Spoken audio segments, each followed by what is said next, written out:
Soal stereotip bahwa pemikiran perempuan itu lebih berdasarkan emosional, sedangkan laki-laki lebih logik dan lebih struktural. Itu menurut kamu gimana? Anakmu ya akhirnya ya ketika dewasa ya dia banyak mental health dan lain-lain itu.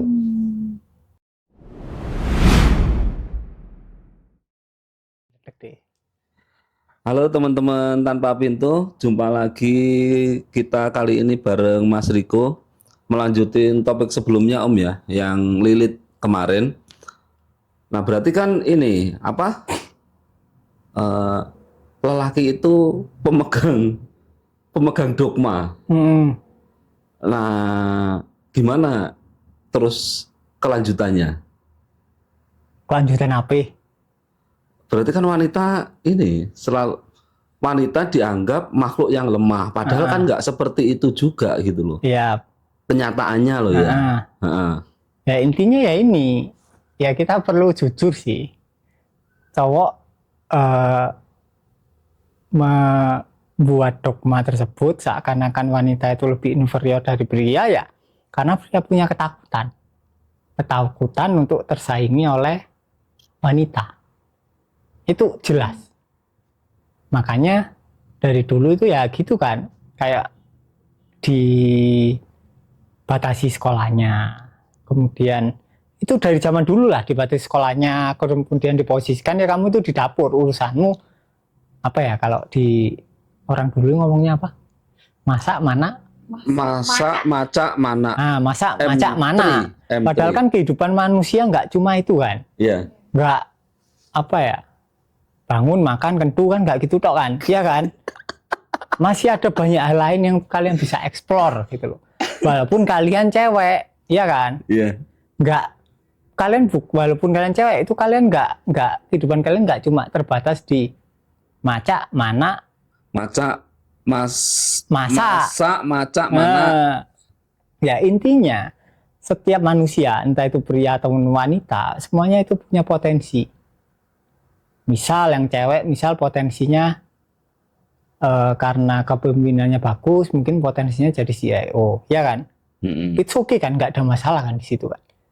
Tapi karena pria ini dengan ketakutannya, mereka takut disaingi, mereka takut jumlah jabatannya jadi berkurang karena ada wanita yang mulai bersaing di posisi tersebut, ya akhirnya ya mereka mengikuti dan mengiyakan dogma-dogma patriarki, kayak misalnya ya dogma apa ya, banyak lah dogma-dogma patriarki, ya, hampir semua cerita zaman dulu ya tentang dogma patriarki kebanyakan. Aku mau nanya nih. Soal stereotip bahwa pemikiran perempuan itu lebih berdasarkan emosional, sedangkan laki-laki lebih logik dan lebih struktural. Itu menurut kamu gimana? Itu hal yang keplok. Ya semua manusia kan ya strukturnya pasti punya pikiran, pasti punya emosi ya. Entah dia cewek atau cowok, ya sama, wong kalian sama-sama manusia, lahirnya sama-sama dari hubungan seksual yang sama kan. Cuma beda satunya XX, satunya XY kan, gitu doang kan. Cuma beda struktur gennya kan, struktur apa itu namanya, zigotnya ya. Ya kan. Kemudian ya itu ya berarti secara manusia, struktur sistem manusia, sistem saraf dan lain-lain sama. Kalau yang cewek punya emosi, yang cowok juga sama. Kalau kalian nggak sadar terhadap emosi kalian, ya kalian akhirnya pikirannya berdasarkan emosi, berdasarkan pendaman kalian. Entah kalian cowok atau cewek sama. Kalau kalian nggak sadar ya kalian pasti dikendalikan trauma-trauma kalian di masa lalu. Kalau kalian punya trauma kekurangan, punya trauma abusif, ya sama. Akhirnya pikiran kalian ya terbatas di situ. Akhirnya kehidupan kalian berulang di posisi-posisi, kalau kalian dulunya pernah mengalami kekerasan, ya akhirnya looping di situ. Sama, semuanya sama. Tapi dogmanya yang kita percaya di masyarakat kita adalah wanita lebih mudah terjerat di emosinya, padahal enggak, keduanya sama. Nah, karena ada dogma semacam ini, akhirnya itu merupakan kerugian bagi pria. Karena akhirnya pria terlalu banyak melawan perasaannya. Kemudian ketika dia ingin mulai memeluk perasaannya, agak sulit akhirnya. Karena dia sudah terlatih untuk berusaha tegar, menolak keberadaan emosinya, padahal ada. Nah ini riskan, sangat merugikan lah. Jadi dogma-dogma semacam ini soal satu jenis kelamin lebih inferior, ya itu harus disadari bahwa itu adalah sebuah dogma yang muncul karena kita kaum pria takut. Kita tidak merasa percaya diri terhadap potensi kita. Kita merasa bahwa seluruh dunia itu sama. Intinya kan kita diajarkan bahwa semua orang di bumi ini adalah monyet. Dan kemudian kita harus berkompetisi dalam memanjat. Ya kan? Padahal kan nggak gitu. Nggak semuanya monyet. Kalau di mana itu? Di hutan. Ada yang ular, ada yang babi ngok-ngok-ngok, ya kan? Ada juga yang tiger, macan, ada yang marsupilami, kemudian ada kancil, ya kan? Nah kalau kancil kalian suruh manjat ya dia kelihatan goblok, ya kan? Kalau monyet memang bakatnya manjat ya dia kelihatan pinter. Ya sama kayak manusia, kalau misalnya potensi kalian itu misal IT, tapi karena pasarnya sekarang adalah misal ekonomi pembangunan, kemudian kalian ngikutin pasar ya, kalian kelihatan goblok akhirnya. Nah itu yang harus kalian tahu. Jadi ya, kita sebagai manusia ya harus tahu, kita sukanya itu di mana, di sisi mana. Kalau kalian sukanya di IT, kalian hobi itu, bahkan kalian bisa seharian itu ngutang-ngutik komputer, suka itu ya berarti potensi kalian di situ. Sama kayak monyet ya dia hobinya manjat. Makanya dia sangat ahli di situ. Kalau buaya ya hobinya renang karena dia hidup di situ kan. Keliru ketika monyet disuruh renang, di mana itu bukan potensinya. Akhirnya si monyet merasa goblok. Karena dia mulai membandingkan dirinya sama buaya, padahal beda. Nah ini yang terjadi di masyarakat kita. Pria-pria seringkali membandingkan dirinya dengan pria lain. Karena dia merasa inferior, dia nggak mau ada saingan yang lebih banyak, akhirnya dia mengiyakan dogma tentang inferioritas si wanita. Jadi itu penting. Jadi kalau kalian ingin terbebas dari dogma itu, entah kalian pria, entah kalian wanita, dua-duanya sama-sama penting untuk terbebas dari dogma patriarki ini. Ya, gimana cara terbebas? Ya kalian harus menyadari ketakutan kalian, kekuburan. jadi ini beneran. Kalau kalian ke kuburan, perasaan takut kalian muncul, kemudian disadari, kemudian tersisir, lenyap. Ada jenis-jenis ketakutan yang masih akan bertahan. Ketakutan survival, misalkan ketemu ular ya kalian otomatis takut, itu wajar, itu wajar, sangat wajar. Misal kalian ada api, kalian takut nggak mau megang, itu kan wajar kan. Tapi kalau kalian takut bersaing atau takut disaingi sama cewek, takut disaingi sama orang lain kan, itu kan ketakutan yang sangat-sangat tidak wajar kan. Itu kan ketakutan apa ya? Ketakutan psikologis kan, bukan ketakutan yang memang itu harus dijauhi. Kayak ular kan ya wajar lah, macan ya kalian ya jangan deketin macannya kalau nggak mau digigit ain macan gitu kan. Nah itu enggak, tapi itu masa harus ke kuburan? Nggak harus, itu kan cuma guyon kan. Sama jadi masalahnya yang dulu kita pun ngomong kuburan nggak ada yang mau ikut. Ya intinya ini ketakutan itu macam-macam. Jadi kalau kalian punya dogma patriarki, kalian sebelahan sama istri kalian, itu hasilnya kalian nggak nyaman. Masa sih? Yes. Misal dogma kalian sangat kuat nih patriarki, cewek itu di bawah kalian, kan duduk aja lah sebelahnya, itu pasti kerasa di sini tuh kayak tegang, di sini, apalagi di sekitar perut. Karena kalian tahu secara secara bawah sadar kalian tahu ini istriku bisa nyaingi aku, dan aku nggak mau hal itu terjadi. Nah itu ada ketakutan yang sangat-sangat kuat yang kalian lawan terus menerus. Oh aku ada pertanyaan lagi nih. Kalau laki-laki kan umur 30 ke atas belum nikah itu biasa aja bagi kita. Tapi kalau perempuan nih, umur 28 tuh kadang udah ditanyain, kamu udah nikah apa belum? Gitu. Atau misalnya umur 30, kok belum nikah? Kayak aneh gitu. Terus menurut kamu tuh gimana sih misalnya kayak perempuan umur di atas 30 atau bahkan 40 baru menikah, dan mungkin nih yang umur 28 udah nikah tapi dia baru punya anak di umur 30 atau gimana, karena sebagian masyarakat kita itu meyakini bahwa perempuan di atas umur 30 ketika punya anak itu riskan dengan masalah kesehatan gitu. Kalau menurut kamu gimana? Jadi gini, ya sama, masyarakat menempatkan peran wanita cuma maca, apa tadi? Maca, mana, masa, iya kan?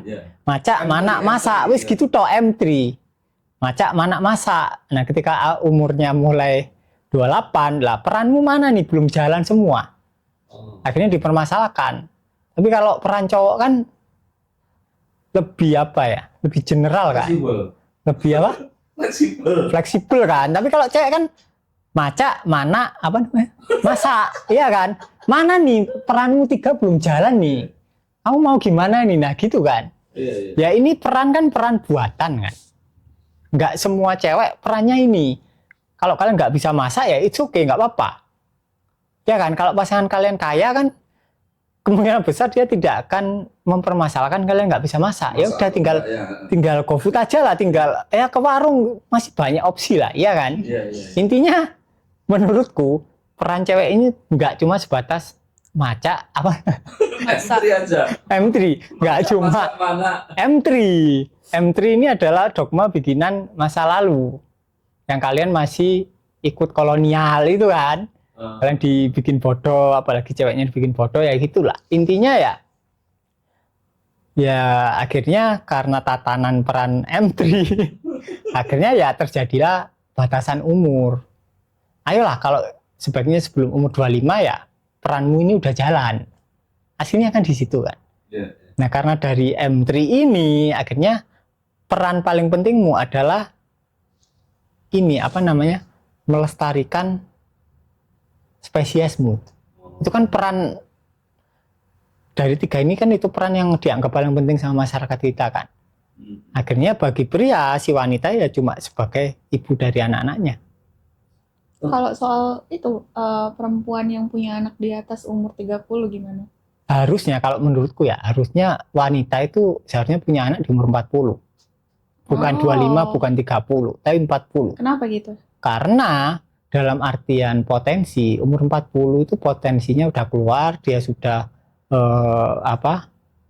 udah mengeluarkan potensinya, udah kerja, mungkin udah kalau potensinya misal passionnya olahraga, dia udah puas sama olahraganya. Kalau passionnya mungkin sosialisasi, membentuk marketing yang bagus, sistem yang bagus, dia udah di situ, udah cukup lama. Kemudian pelan-pelan dia mulai selesai sama dirinya sendiri mungkin di umur 38 kalau memang berjalan normal. Jadi secara spiritual kalau itu kita bahas ajaran Do atau misal ajaran Tantra, itu secara struktural kalau hidup kalian normal itu artinya adalah nggak ada dogma apapun.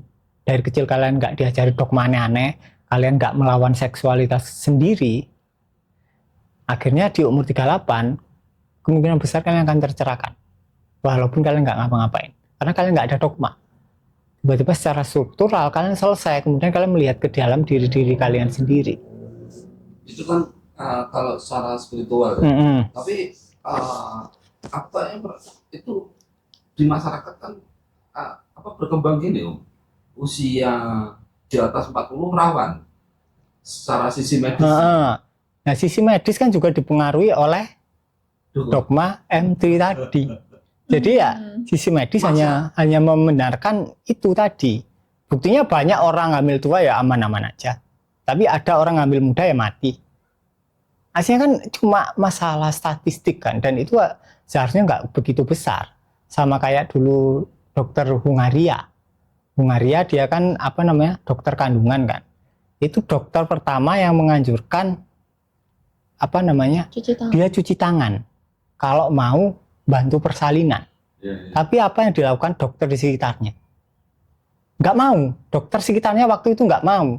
Karena zaman dulu dokter ya lebih dipandang dari kaum bangsawan kan. Loh aku nggak kotor kok, ya aku nggak mau cuci tangan. Cuci tangan itu hanya untuk ya orang yang non bangsawan, yang mereka hidup di mana itu? di masyarakat yang jelata, masyarakat umum ya, aku bangsawan ya, ngapain aku harus cuci tangan, ya kan? Ya itu juga dokter pertama yang menganjurkan klorin untuk disinfektan. Nah karena ilmu pengetahuannya menyinggung identitas bangsawannya ya, orang-orang nggak mau dengar. Tapi setelah beberapa tahun, setelah akhirnya dokter itu dikucilkan, padahal itu penelitiannya terbukti. Dari yang awalnya 18% ya, 18%. Jadi misal Om Hari dokter ya, dokter persalinan. Om Hari nggak pernah cuci tangan. Itu 18% ibu bayi itu meninggal. Tapi setelah dia cuci tangan cuma 1% yang meninggal. Berarti kan sangat ngefek kan. Ada jarak 17% kan. Berarti sangat efektif kan.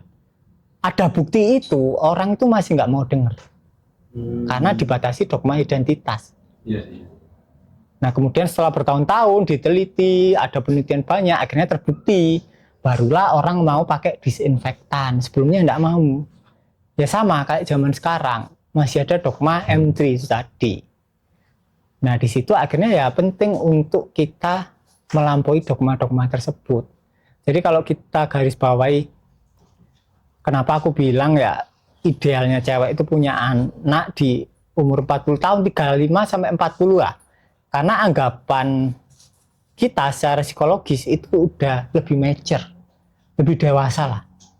Dia sudah mulai, mungkin ya dia sudah puas jalan-jalan, dia sudah puas dengan duniawi dia sendiri, dia sudah full merawat dirinya sendiri, kemudian dia sudah selesai, akhirnya dia bisa sudah siap punya anak lah. Dia bisa melihat potensi anaknya. Tapi kalau di umur 25 dia belum ngapa-ngapain loh. Umur 25 itu, apalagi di Indonesia ya, pasti umur 20-an udah disuruh nikah kan. Udah disuruh punya anak. Umur 20 orang mau ngapain? Di bawah 20? Di bawah 20 kadang nggak. Lah sekarang kalian punya anak umur 20 kalian nikahin. Itu anak belum ngapa-ngapain. Belum terjun ke dunia luar, belum dia keliling dunia, belum dia keliling Indonesia aja lah. Dia belum tahu apa-apa. Dia belum dapat dia belum tahu passionnya apa, dia belum melakukan passionnya apa, dia bahkan belum tahu kalau passionnya itu olahraga, dia belum tahu kalau passionnya misal jualan, dia belum tahu kalau passionnya misal ngajari orang, dia belum tahu passionnya bikin kue, dia belum tahu passionnya itu komputer, dia belum cukup tahu di situ. Makanya kalau di luar negeri itu ada namanya orang disarankan gap year. Setelah SMA ya kamu gap year lah 1 tahun, kamu keliling dunia buat cari passionmu aslinya apa. Baru kamu nanti masuk kuliah sesuai passionmu. Tapi di Indonesia kan budaya itu belum ada kan. Nah itu. Jadi ya orang ya kalau belum selesai sama dirinya sendiri buru-buru ngurusin anak. Iya kan? Akhirnya kan secara bawah sadar, secara tanpa sadar si ibu ini akan dendam sama anaknya. Loh, gara-gara kamu, aku ini kehilangan masa depanku. Aku nggak bisa ini, nggak bisa itu, nggak bisa ini. Akhirnya ambisinya diturunkan ke anak. Padahal ambisinya belum tentu cocok sama anaknya. Itu karena ibunya belum selesai. Bapaknya juga stres di kantor. Nah itu. Akhirnya kayak gini, kayak misalnya Om Hari kan pernah punya anak. Anak bayi balita itu minum susunya itu pasti lama, iya kan? Mungkin kotos-kotos setengah jam baru habis. Tapi karena bayi kan, mungkin kita nggak tahu, mungkin dia tersedak akhirnya lama gitu kan. Tapi bapaknya karena stres di luaran, stres kerja, ibunya juga stres, akhirnya dia marah-marahin anaknya. Ayo kalau minum itu yang cepat, yang gini, akhirnya si anak mulai mengenal survival. Nah itu akhirnya parah sih. Sejak dini dikenalkan survival. Sejak dini. Itu awal mula seorang anak kenal survival itu dari bapak ibunya yang nyuruh anaknya minum susu formula cepat. Ayo cepat gitu loh. Ayo undang cepat gitu. Padahal ya anaknya menikmati, tapi bapak ibunya stres. Loh ini kok gak mari-mari, aku kapan ngasuhne kan gitu kan. Padahal anaknya minum ya udah tinggal aja, tinggal dilihat kan gitu kan. Tapi karena stres itu tidak terjadi. Akhirnya anakmu ya ketika dewasa ya dia banyak mental health dan lain-lain. Itu. Jadi ya selesaikan dirimu dulu, puas-puasin sampai oh aku nih pasti ada kliknya loh. Oh, aku udah siap nih punya anak nih, mau punya anak nih. Nah, itu baru kalian. Jadi bukan berdasarkan tuntutan dari masyarakat. Baik, terima kasih Mas Riko. Oke. Oh ya, lupa teman-teman. Ini ya, sebenarnya diskusi ini kan panjang Om ya, nggak hanya selesai di video ini aja ya. Nah, kalau teman-teman yang barangkali nonton video ini tertarik mau belajar letting in, nah kita ada grup alumni teman-teman setelah WS nanti bisa diskusi di sana dan tiap hari Mas Riko akan selalu menemani teman-teman menjawab pertanyaan teman-teman terkait apapun lah. Biasanya ditanya juga macam-macam ya Mas Riko ya. Iya, aneh-aneh lah. Untuk ngechat, untuk ngubungin saya bisa cek deskripsi video ini. Terima kasih teman-teman, sampai jumpa di video selanjutnya. Dadah.